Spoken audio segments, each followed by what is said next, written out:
Good morning, colleagues. Thank you for coming this morning. I know you're all excited to hear what we have to say this morning. Good to see you all with us this morning. You guys know what this is generally about. This is the feedback press conference following a Senate meeting that was held over the weekend, where the Senate took some decisions with respect to the City of Johannesburg, which is particularly for this engagement. So, up firstly, let me introduce the colleagues here with me. To my extreme left is MPL and Action SA Provincial Chairperson for Gauteng, Funzi Ngobeni. Then we've got the caucus leader for the City of Johannesburg, Action SA's caucus leader, Nobuhle Mthembu. Then we've got Michael Beaumont to my immediate left and Ndate Herman Mashaba. So to kick off proceedings this morning, we're going to start with the COJ caucus leader, Nobuhle Mthembu, who's going to begin proceedings. Thank you, Nobuhle. Over to you. Thank you, James. The City of Johannesburg has been on a down low or downright slope for quite some time now. And I will elaborate shortly on why I'm saying this. To give a bit of background, up to date, we've had 4 executive mayors in the City of Johannesburg. The first one was former Mayor Mpho Phalatse. The second one was Sello Enoch Dada Morero, who was a mayor for only 25 days. Then we had Councillor Thapelo Ahmad, who was an interim mayor. And up to date, we have executive mayor, or we can say caretaker, Thapelo Gwamanda. Councillor Gwamanda failed dismally in his role, and we can spend days highlighting his failures. His failures can be seen in every street corner of this great city, Johannesburg. When the residents of Johannesburg were yearning for proper leadership, Councillor Gwamanda was nowhere to be found. He only responded to emergencies. He's a very reactive executive mayor. When we had the Osindiso fire breakout, where we lost 77 people in this great city of Johannesburg, his intervention, or rather the city's intervention under his leadership, was very pathetic. Up to date, the city has spent millions of rands for less than 200 shekels. And we asked him about this, no feedback. During the Bree Street explosion, where residents were looking up to him for assurance that their lives are safe, guess what happened? The Premier of Gauteng was the one on the front line responding to the questions, and he was quiet. First citizen of the city was quiet. The ongoing water crisis that we face, the mayor is nowhere to be found. I'm sure as the media houses as well, you are constantly looking for feedback from him, just like our residents. The mayor is not interested in basic service delivery. The bylaws are not being implemented in the city. The city is filthy. And one last point I'm going to touch on, the 200 Rand electricity service fee. This executive mayor is tone deaf. The residents have been saying, we simply cannot afford to pay this amount. But the executive mayor is standing on his point that he will not rescind that council resolution that was taken, even though the residents are shouting out and saying we simply cannot afford it. So we have an executive mayor who does not want to represent the very same residents that he's saying, I'll speak out on your behalf. As the City of Johannesburg, or as Action SA Joburg Caucus, we've been very vocal about this. We don't need a caretaker. We need someone who's going to be in the front and represent the residents and give us confidence that he will lead. We are adamant that this layer brought nothing but pain in the City of Johannesburg, and he must go ASAP. As for the EFF, these are the people who inherited problems from other municipalities and bringing those problems to the City of Johannesburg. Look at what's been happening with the loan. The loan has not been passed because they're taking ego-related political decisions and bringing them all the way to Johannesburg. The residents do not deserve this. EFF should not play with the residents' livelihood. Service delivery has stopped because of what the EFF is doing to the coalition agreements. Lastly, we cannot punish the residents. As Action SA, we are here to represent them and look for other solutions that will make sure service delivery is happening in this great city. Thank you, Sam. Thank you, Caucus Leader. Next up will be the National Chairperson, Michael Beaumont. Move to that side. I have to play musical chairs.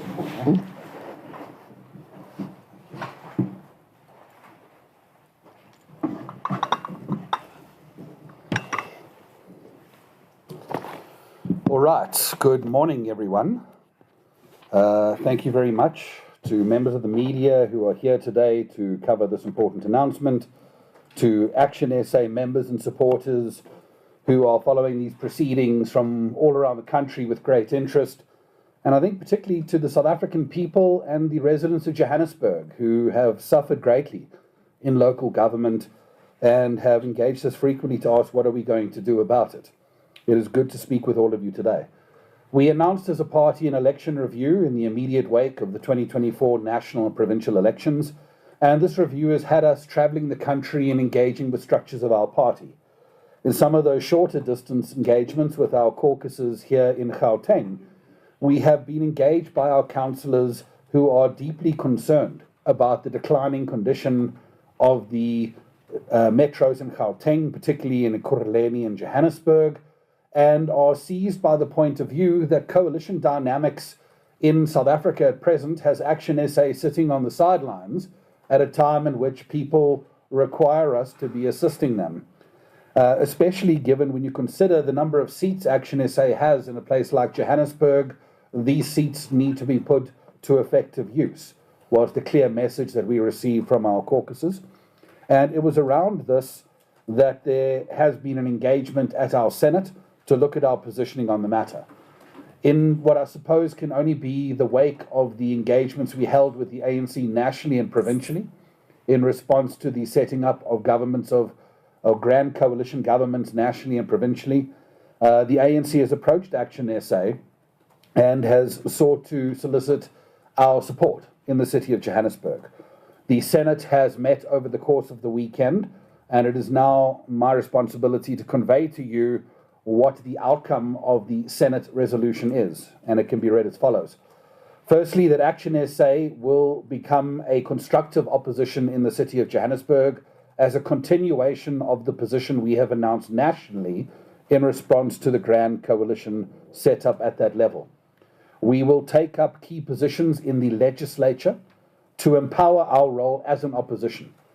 We will not take up positions in the executive, but we will take up positions in the legislature in such a manner that we will have the structural foundation upon which we can be the kind of opposition that is required against a failing government in the city of Johannesburg.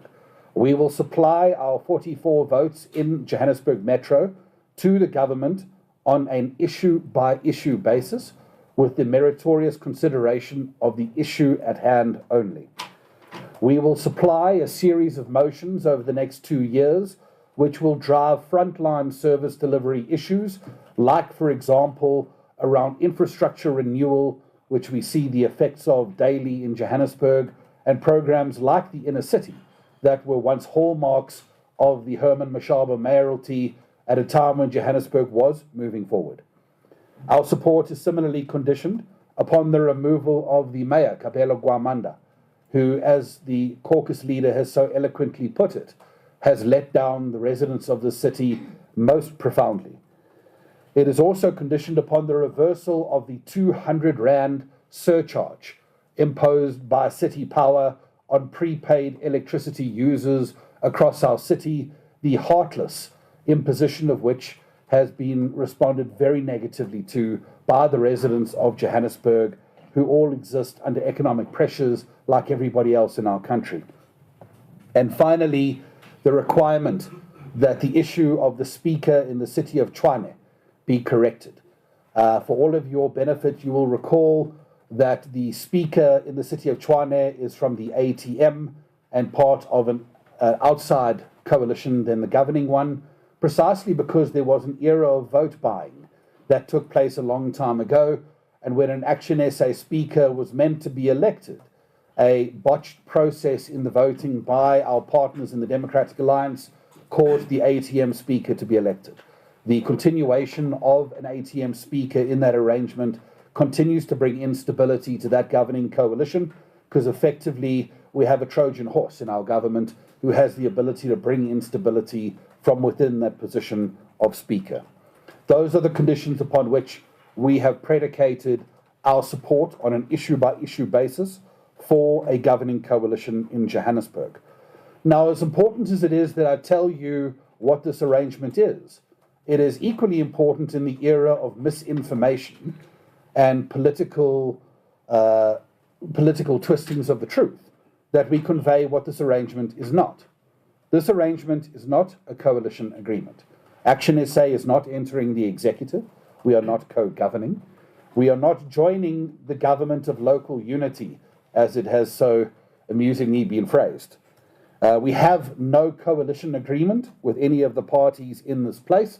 And as I've already indicated to you, our decision around what we support as a political party will be predicated only upon the merits of that particular issue and nothing else. Even the vote for mayor, we have been very clear to communicate to the ANC that that will be based on the individual that is put forward. If what is put forward is a continuation of the past with compromised individuals, our support will not be obtained. But I think we must also be clear we need to put behind us the Gwamanda era and move on, because quite frankly, very little can be as bad as the Gwamanda era has been. It is also not a change in our national position in relation to the grand coalition that has been set up nationally in our country. I have seen posts to the contrary in that regard. Action SA is not entering the national grand coalition. We are in fact taking our position nationally, and we are extending it down into municipalities in a manner that is consistent with the principle of a constructive opposition. South Africans expect, post the 29th of May, that political parties deliver in their interests, and they are less concerned about what the configurations of those governments look like.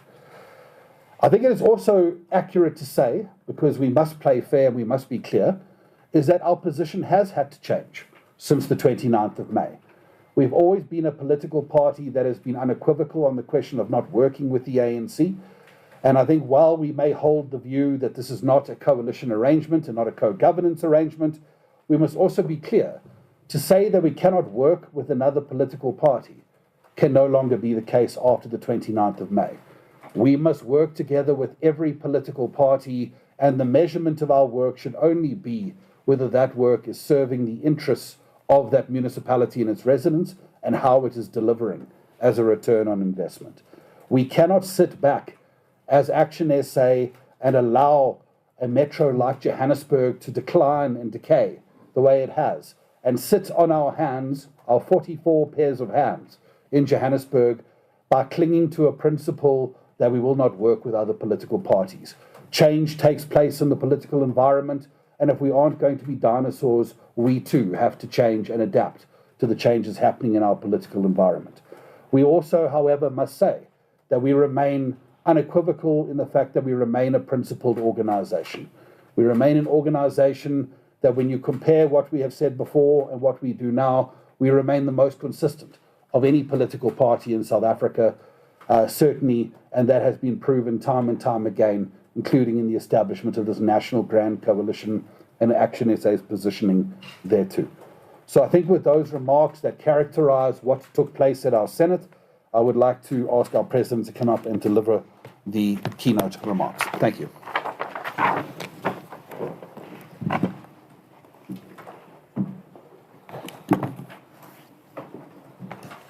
Thank you, Michael. Thank you, PC, caucus leader, members of the media, but more importantly, you people of South Africa, specifically the residents of the three metros in Gauteng. I think just to really give you a brief background so that I think you have an idea, because I think I found it really very interesting that when I made an announcement to resign, the entire media was there. And half of the media people 2 years later, I asked them what's the reason for my resignation. They had no knowledge. So I think let me take that opportunity to remind you so that I think you've gotten some understanding. As you are aware, fellow South Africans, I became the executive mayor of the City of Johannesburg on the 22nd of August 2016, leaving my business to really serve my country, use my privileged position to play that role. At the time, I was playing this role on the ticket of a DA of Democratic Alliance ticket. I served fellow South Africans for 3 years. Unfortunately, having to resign on the 21st of October 2019, but leaving office at the end of November to allow a smooth transition. If you can remember, I resigned on the 21st, but then DA then requested me to ensure that I don't, obviously, I think, compromise the administration. With my intention at the time, I wanted to leave immediately because I was very angry when someone wants to step you at the back. But I think really being sensitive to my country, I then said, no, I'm happy to really stay another month to really allow them to run the process of getting my replacement.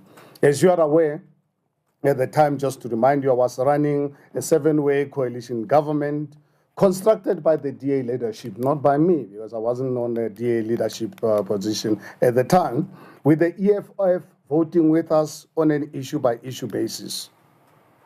I'm sure you guys remember they had 30 councillors who were voting with us on an issue-by-issue basis. And lucky enough, if you look at the period as a mayor of the City of Johannesburg, coalition became the most stable coalition in the country. Some of the major findings during this 3-year tenure as a mayor, I discovered senior management in the city being run by ANC deployees. 170 billion rands of infrastructure backlog. To remember, as soon as I took over, I did a study so that I have an understanding. I knew the city, it was in decay, but at the end of the day, I did not obviously know the extent. And the second week of my position as a mayor, conducted a study to see the infrastructure backlog, 170 billion rands. I remember I called the press conference to really share with you, and that document is still there that you can demonstrate where the breakdown of this 170 billion rands. Inherited a city with over 300,000 housing backlog, over 300,000 backlog, 180 informal settlements, squatter camps. We call them informal settlements because we're trying to be politically correct, because some of these informal settlements, the squatter camps, I cannot for the life of me see and understand why the Human Rights Commission is allowing our fellow South Africans live in those conditions. The City of Johannesburg hijacked buildings. People in some of the suburbs, in the south of Johannesburg, on the west of Johannesburg, being taken over, and sometimes by illegal foreign nationals. And I raised this matter to say, no, this is not going to continue under my watch.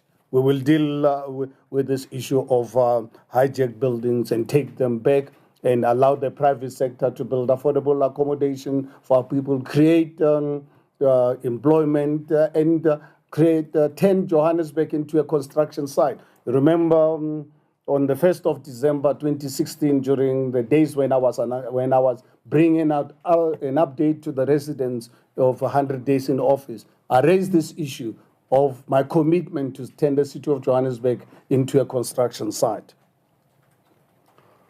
Unfortunately, also discovered in the 3 years, 35 billion rands of fraud and corruption cases.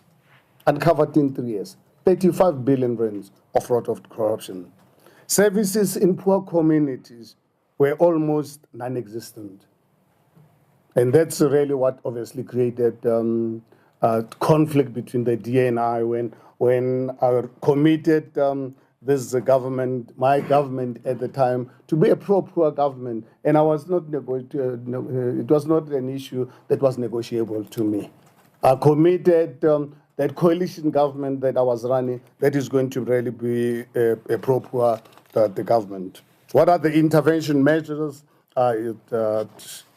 instituted? Immediately, because of the administration being inhabited by cadres, some of them were in positions not because of what they knew, they were in positions because of who they knew. I said, this cannot. So we immediately instituted a skills audit to ensure that we can have the right people in the right position. Because of the high levels of corruption, we established what is today in the City of Johannesburg called Group Forensic and Investigation Services to help investigate cases of fraud and corruption, because I was just inundated from day one when I moved into office, people bringing one file after the other of fraud and corruption. Some of them as clear as daylight as to why the city was not doing anything about this. We immediately embarked on a project of reclaiming the inner city from the hijackers, called the Inner City Rejuvenation Project, which I'm sure all of you are aware. By the time I had left, we had already identified over 600 buildings, 154 of them already through council given to the private sector to the value of investment of 32 billion rands, creating permanent 24,000 jobs, creating housing units 14,000. Unfortunately, I had to leave before the implementation of this exercise. We declared war against illegal foreigners in our city. And I remember after the 1st of December 2016, when I raised this issue of illegal foreigners, that's when everyone, or majority of South Africans, declared war against me, calling me xenophobic, including actually taking me to the South African Human Rights Commission. I'm sure you remember that very well. But fortunate enough, I had the Constitution of the Republic of South Africa on my side, because what I was ventilating was contained in our Constitution, that this country was built at the back of migrants, and we want people of the world to continue coming to our country, but they must come here legally, and when they're here, they must respect our laws. Never really called people to say, Abraham. No, I said, let's really hold the Home Affairs accountable, because this mess is created by corruption and ineptitude within the Department of Home Affairs.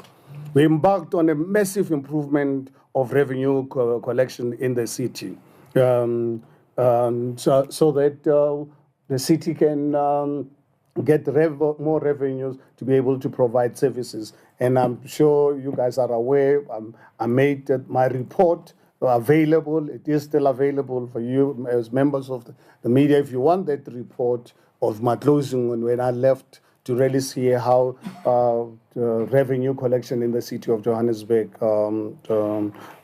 improved, drastically improved. We were like literally on a month-to-month basis hitting all-time record in terms of revenue collection. And that was also at the same time allowing us to provide services to our people. We fought, obviously I don't believe that we managed to stop corruption completely, but fighting corruption assisted us to really get more revenue. By the time I left, our expenditure on infrastructure moved from, I think, 52% when we took over from the ANC in 2016.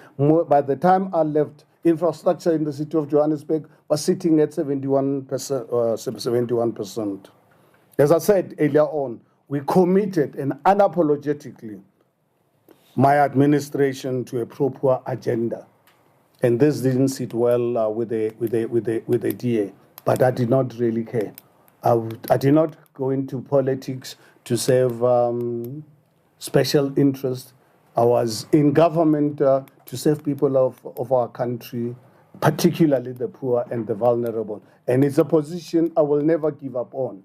I don't want, as a South African, to live side by side with inequality. Inequality created by men. over many years of colonialism, over many years of national party apartheid government, over 30 years of ANC mismanagement and corruption.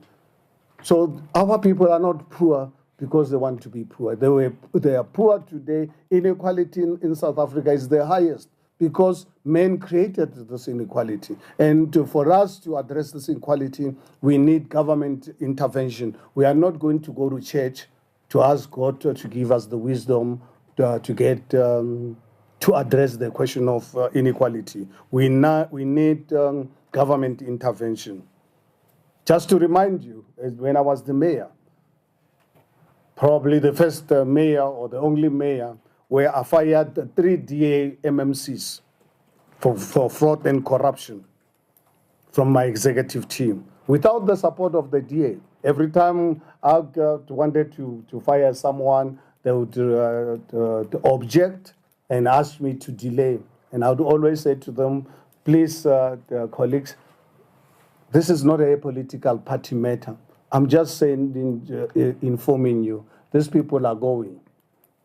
And I did fire three of them. And I was really quite surprised that the party that claims to be fighting ANC corruption, but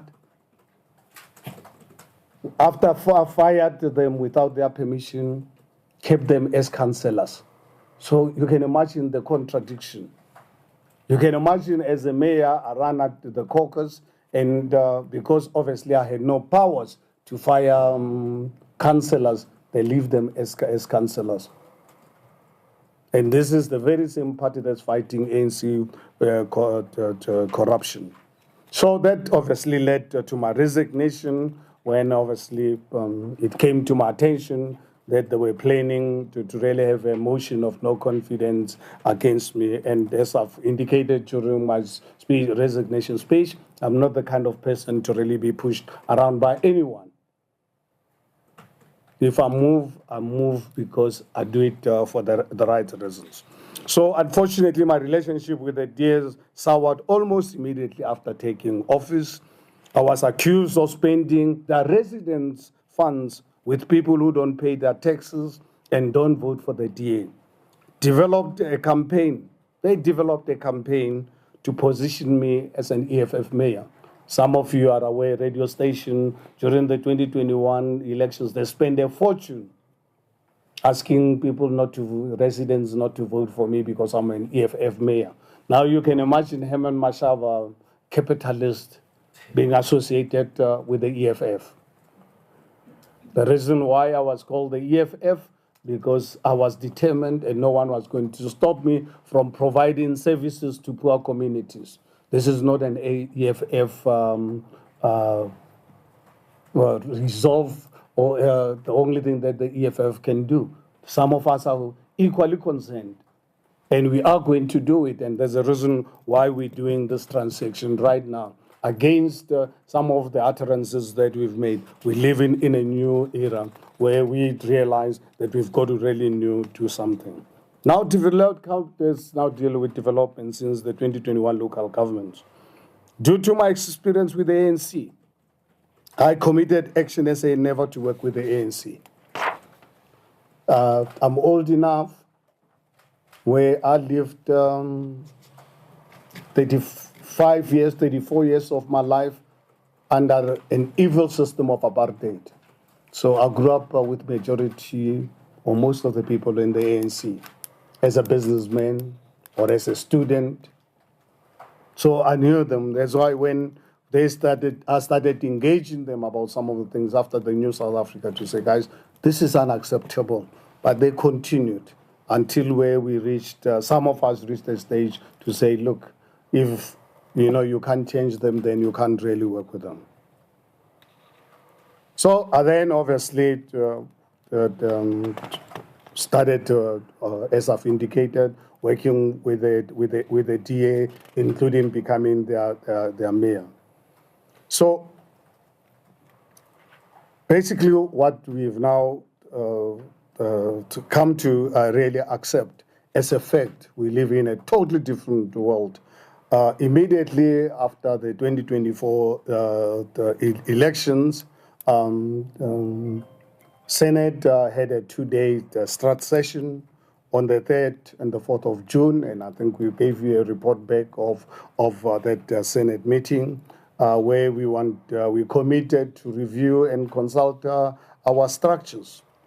And during the period of the engagement with our structures, it really emerged an opportunity emerged where our structures said, guys, please, we cannot really let the residents of these 3 metros down because of our own personal beliefs and values. I think we all entered politics to save society. The city of Johannesburg and Ukuruleni, very unstable.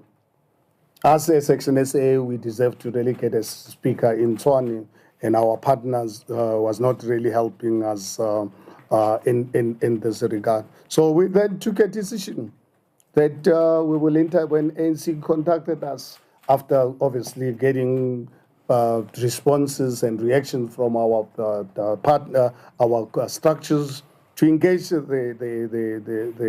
ANC. And in our proposal to the ANC, we said we are happy to engage. We've listened to our people. We live in a new world, and we don't want to really be the one. I don't want one day to say to my grandchildren, when the city of Johannesburg has collapsed, that I was responsible. I kept my own personal beliefs or values, put it as a priority. So we then obviously called the Senate meeting over the weekend, where I gave them the proposal, which I gave to the ANC. Because when I met with the ANC, first I sent to Michael and Funzi to engage them, and I then decided to take over the negotiations. Called them to my house. I said, guys, I'm not here to play. I've listened to our people, our structures. I'm very fully aware of the state of these metros, that they're not what South Africans would want them to really be. And Action SA, with our numbers, we're the only party that can actually serve the position. Then obviously gave them our proposal. We agreed now with the ANC, and I'm pleased with this arrangement that we accepted in good faith, that we'll start with the city of Johannesburg with immediate effect. And we allow ANC and the current structures to run the executive. ANC, Action SA don't want anything to do with the executive. Action SA to take over the legislature, with some of the committees to be allocated to them to accommodate their current partners. Because obviously they've got a broad church of other smaller parties. We said, for us it's not about position. We are happy to really give you some of the positions so that you can accommodate some of the smaller parties who are there with you since 2021. But we'll take the key ones in this arrangement. Key one, for an example, the speaker position. So Action SA is going to take over the speaker, and the ANC and their partners can take the executive, which you can imagine it now gives us an opportunity as an effective, constructive opposition with the real powers to hold the ANC accountable. And as Michael has already indicated, we wanted the removal of the current mayor. There's just no way we can honestly, in a good state, said to our residents that we are happy with the current mayor. So we said to the ANC, you guys, you headed this mayor to play a role that this job is way beyond him. So please, the only way we are prepared to really support you, we need the removal of this mayor. As Michael has also indicated, including our caucus leader, we want the withdrawal of this 200 rands electricity charge by City Power. Completely unfair. There's money that City Power can collect from illegal connections and so forth. Go aggressive. Why then punish law-abiding citizens? So we said this must obviously be withdrawn. We also made it clear to them, and I think I'm really pleased that the Premier is fully behind this, because the previous mayor, when I was the mayor, never gave the support to the inner city rejuvenation plan for provision of affordable housing for South Africans. So we are going to embark on a massive program for the inner city rejuvenation, where we reignite this program so that over 300,000 housing backlog, because imagine when I took over in 2016, we're sitting at 300,000. I don't know what the number is, but without any doubt, must be much worse. So the only way we're going to address this, we are not going to wait for national government to provide housing, the RDP housing. We want our people to live in the city, close to where they work. And we will ensure that we protect them. We are unapologetically going to declare war against criminality in the city, including illegal immigration. Now, working with the province, with South African police services, with JNPD, you are going to see the acceleration of dealing with illegal immigration. Those who are in our country illegally, those who are in our country committing crime, we are going to deal with them. Whether you're South African or a foreign national, we are going to deal with you. We are going to expedite the question of the management of illegal trade in our city. We cannot accept that the businesses in our communities are run by people who, in the first place, we don't know who they are, how they came into this country, how they brought money into this country. Did this money come through mattresses or sofas? And they send them through mattresses and sofas. That is going to come to an end. We have to commit in ensuring that we respect the bylaws of this country. Everyone running business in this country must be registered with the South African Revenue Services. So we're going to have special units with JMPD working with South African Police Services to ensure that the bylaws of this country are protected. Businesses cannot run by people who are in our country illegally. So we want the businesses in our communities to run by our own people, because they will pay taxes, they will employ our people. And I think the Premier has given us a commitment in that regard. Importantly, something that Michael raised, we are not a part of this, they call it the government of national unity, or whatever they call it. We're not part of that. We will vote and support the ANC on an executive level, on an issue-by-issue basis. And the reason why it's important not to really have an agreement, once bitten, twice shy. You remember, is it October last year, when some of the parties who are in government today got us to sign agreements in front of you, the nation, and the world. But when they were in breach of those agreements, they didn't give a damn. So that says to us, you sign an agreement with political parties in this country, they don't mean anything. They're not worth the paper it's written on.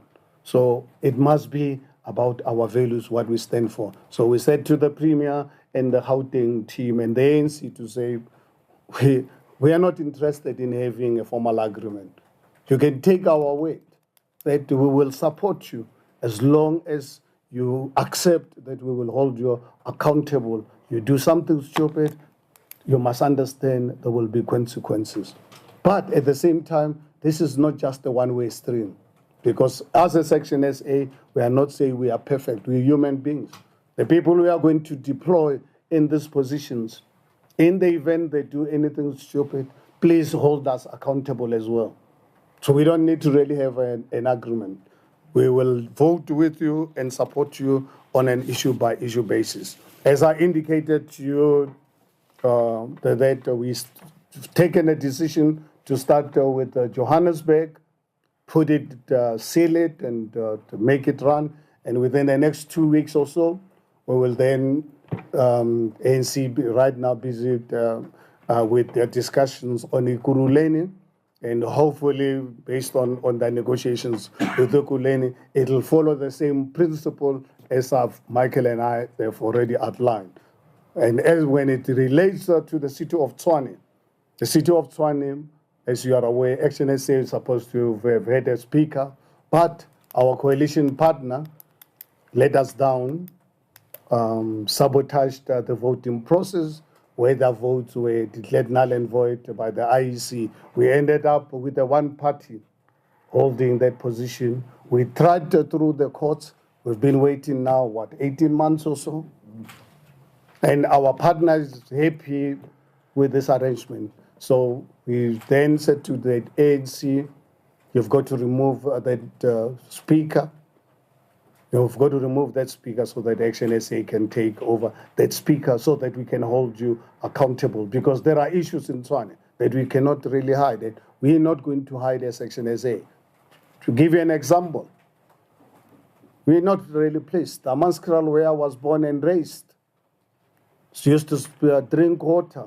Some days when I was in high school, when I did not have money from my gambling over the weekend, I'll drink water for the whole day because I used to leave home at 6:30, be home at 5:30 in the afternoon. If I was not successful in playing dice over the weekend, the only thing I would survive on was drinking water from the tap. For the last 18 years, every time I visit my family, I have to buy them water. And you say to yourself, but water treatment plants, this is a technology that's been around, 200 years or so? South African water have been declared on many occasions in the past to be one of the cleanest water in the world. But people of Amanskral, where we lost plus minus 31 or so people earlier this year due to cholera. And some people want to deny that it's not as a result of that. So we want to really get deep into this Edwin Sodi matter as to why in 2019, Edwin Sodi was given this contract. 40 million rands more expensive, given money in advance. Edwin Sodi had no knowledge whatsoever on water treatment plant. Not even a vendor. Yeah, no, it was not even on the vendors list. And our partners in Tshwane are uncooperative. And I think for that reason, they're not interested. They're happy to have this one party to have a speaker's position. So we are now, God has given us an opportunity with the ANC to remove this person so that we can have the speaker in the city of Tshwane. Also, remember you guys as the media, Action SA was actually attacked, and I've not seen any retraction or correcting this. When Action SA, when the mayor, Randall Williams, brought in a report to council of a 26 billion rands unsolicited bid, we said to them, we are not going to vote for this. This is an unsolicited bid. This is illegal. But obviously, Randall Williams at the time negotiated with the ANC and EFF to vote with them. And when it came to council, ANC and EFF withdrew, put him under the bus, voted against this. But strange enough, our partner accused us of not being supportive, of being disruptive, expecting us as Action SA to vote for an unsolicited bid, targeting one of the donor or someone to really be a part of this. Action SA will never deliberately get involved in anything that involves corruption. Is Action SA perfect? We are human beings. We make mistakes, but we'll never make deliberate mistakes. It is for that reason we voted against that unsolicited bid. And I know some people, even in the media, are taking us of being uncooperative because the DA has got the machinery to use against anyone who opposes them. And obviously, I think Some South Africans have accepted them to really be the cleanest human beings you can ever come across. And fortunate, some of us are aware about these issues. And we are saying, no, this is not the South Africa we want. When corruption raises its head, be from the ANC, from the EFF, from the DA, from Action SA, we believe very strongly that corruption must be dealt with. And that's a commitment that we can give to the people of South Africa. So from our side, thank you so much for giving us this opportunity. We're grateful that the Premier of Gauteng was willing to work with us in ensuring that we can bring accountability back in Gauteng. It will start here in Gauteng because it's not going to start in government of national unity, because we've listened already on Friday. Political parties few months ago, they were against Phala Phala, but today they are happy to defend Phala Phala at whatever cost. They say Phala Phala is not as bad as in Nkandla. Phala Phala is not as bad as in Nkandla. So basically what we are saying in South Africa, we are happy to accept certain crimes when they are committed by people we're not friends with. But when we are friends with you, we'll defend you. Action SA will not defend anyone. That's a commitment that we can give you. And that is what actually informed us to respect the decision of our structures to say, please, give us an opportunity. Mr. Mashaba, we are aware you did not want to talk to the ANC. But I said, this is it. And obviously they're hearing this for the for the first time today, this morning, through you, so that they understand why we had a change of mind. And I managed over the weekend to present my proposal to Senate, and Senate gave us the full go-ahead. And Saturday afternoon, we then finalized our arrangement with the Premier and some of his team in Gauteng and Johannesburg. So we're going to start with Johannesburg, put it behind us, and then from there, then we'll give you details of how we're going to structure Ekurhuleni. And Tshwane, it's only the kind of question of the speaker at this point in time that we can talk about. Thank you very much for giving.